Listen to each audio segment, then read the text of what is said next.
We're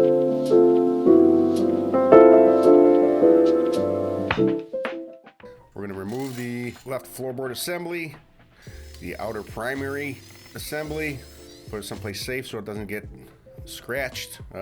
Primary chain tensioner, I like to put a zip tie around this so I don't lose the adjustment. It can be a bit of a pain to put back in. Remove our spring plate evenly. Don't remove one bolt at a time. We're going to buzz our clutch hub nut off, which is reverse thread. Buzz our comp sprocket bolt off, which is a standard thread.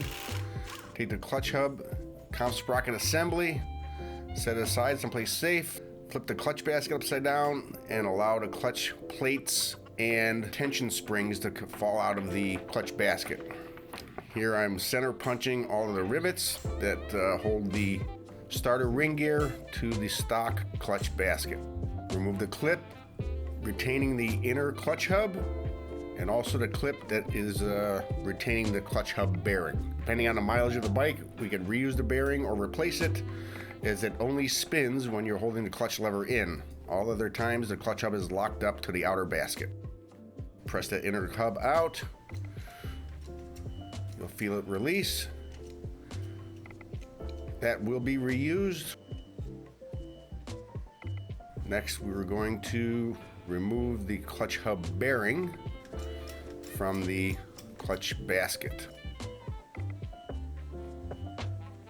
We're going to go through and drill out just the head of the rivet, and once those are all drilled out, all 6, we'll just punch the rivets through.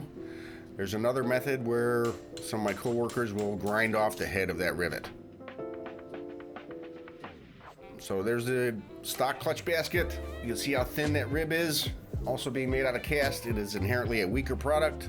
We'll wash whatever chips are off the clutch hub, and we're going to proceed to drill out those 6 starter ring gear holes, slightly larger to accept a 3/8 bolt.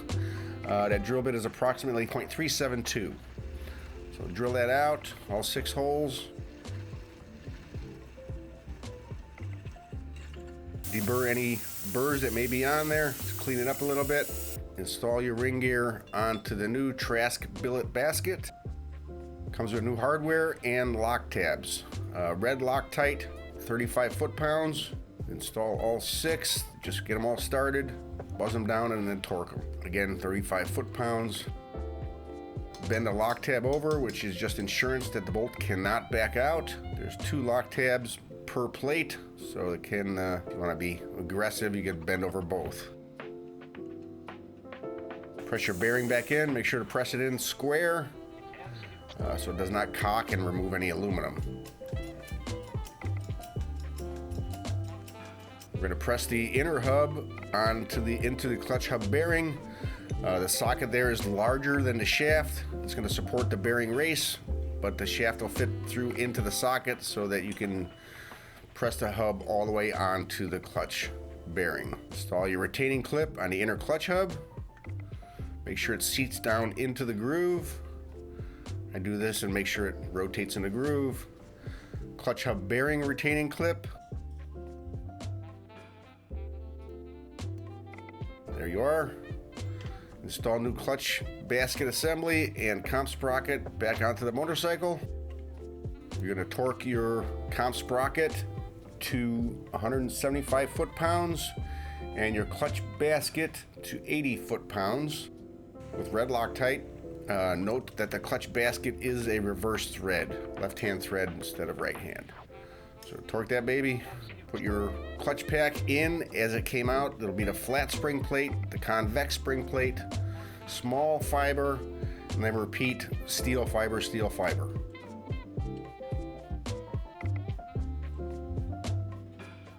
The last 2 plates you're going to install onto the pressure plate. Again, it's a small plate with a small steel plate, and get that so it aligns onto the clutch basket and fits into place. At this time, we're going to go ahead and install our power plate because we're there, and why not? We make big power bikes here and create parts to hold up to them. You'll see on our clutch basket, revert back to the stock basket, the aluminum rib that goes around our clutch basket. Not only is it all billet, but it's thicker and much more robust than the stock basket, and that is where they tend to break and come apart. So after you put your power plate on, torque it down, 120 inch-pounds, reassemble your outer primary floorboard assembly as per your Harley-Davidson manual.